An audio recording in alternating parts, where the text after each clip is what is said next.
So the traditional ways to memorize in traditional schools in the Himalayas, they won't allow you to come to the next class unless you've already memorized what was taught in the earlier class.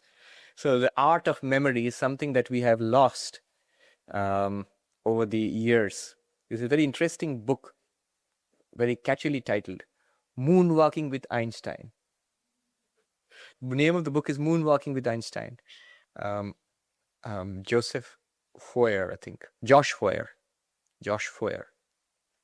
Where he talks about the art of memory. I borrowed the book from the library, but I couldn't read it before the time was up. So I went to return it, and the lady at the counter said, "Oh, that looks cool."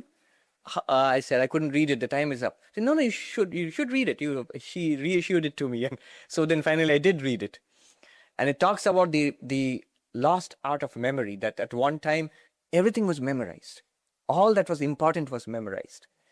And it's very useful in spiritual life to have the key texts memorized. So you don't have to memorize a whole book. There are people who do that. Even now, I remember a friend of mine, a monk, when we were novices in the training center, he came from another center, Bhuvaneshwar, and he came to the training center. And this young monk, who was a novice at that time, within 2 years of his joining, he had memorized the entire Bhagavad Gita, he had memorized 8 Upanishads, he had memorized the Vivek Chudamani, he had memorized one or two other big texts. I said, "How did you do that?" And he said, "Oh, the Swami in charge put me to work in the bookshop." So what did I do? First of all, he read the books, and the important ones, he memorized all of them while he was working in the bookshop.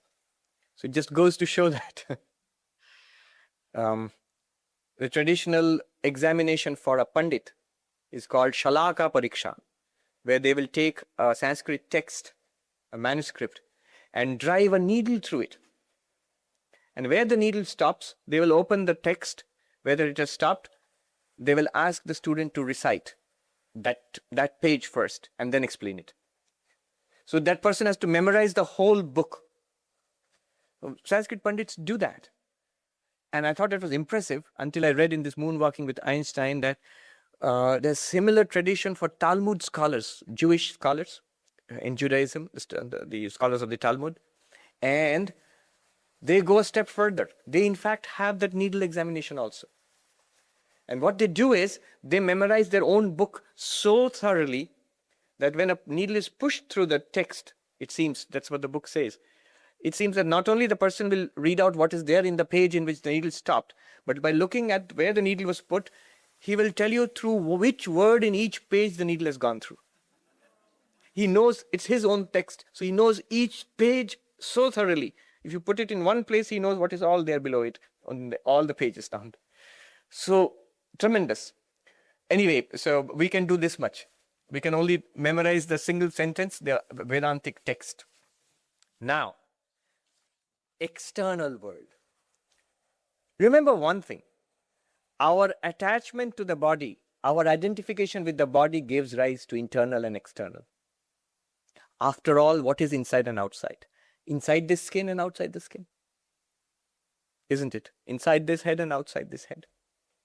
What is east-west, north-south? It's just because of the way we have got our map. What is front and behind? It's just because you are identified with the body and where you are standing and facing, then you have a front and you have a behind and you have an above and a below. It's all identification with the body. The whole thing is a superimposition. So, external world. All this world we see around, the Vedantin claims it is pure existence. It is pure existence. It's like, here there are so many pieces of furniture. I give the example of furniture and wood. Here is a table. Its name is a table, the form is of a table, but the material is wood. If you weigh the wood and weigh the table, you'll get exactly the same weight.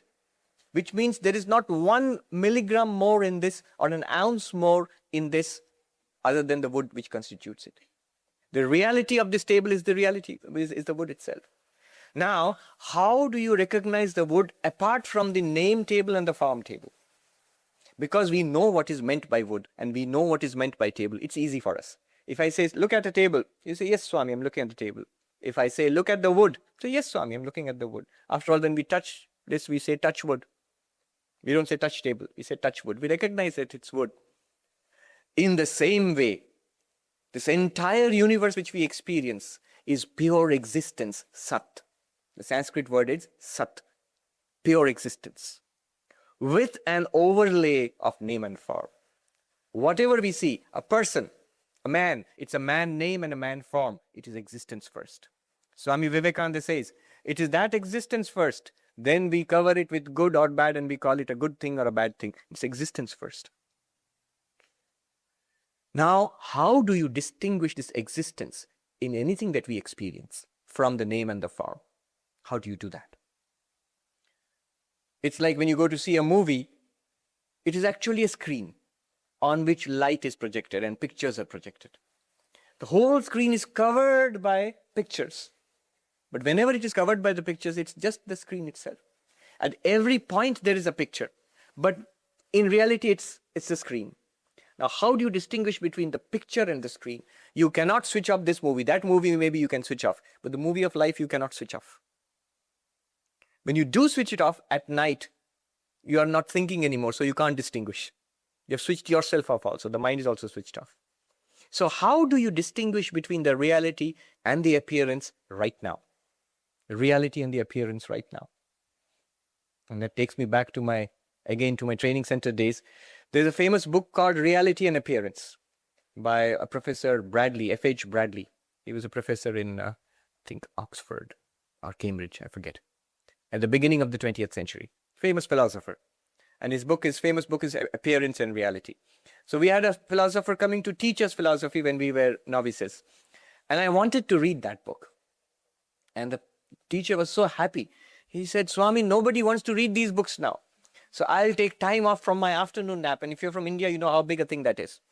I'll take time off from my afternoon nap. And you take time off from your afternoon nap. And we'll sit and read this book. So we read, but I didn't come to the reality. There are two sections, appearance and reality. So we read about the appearance, but I never finally got to the reality section anyway. But how do you distinguish the appearance from the reality? Name and form from pure existence. Here we have 3 techniques. Let us see.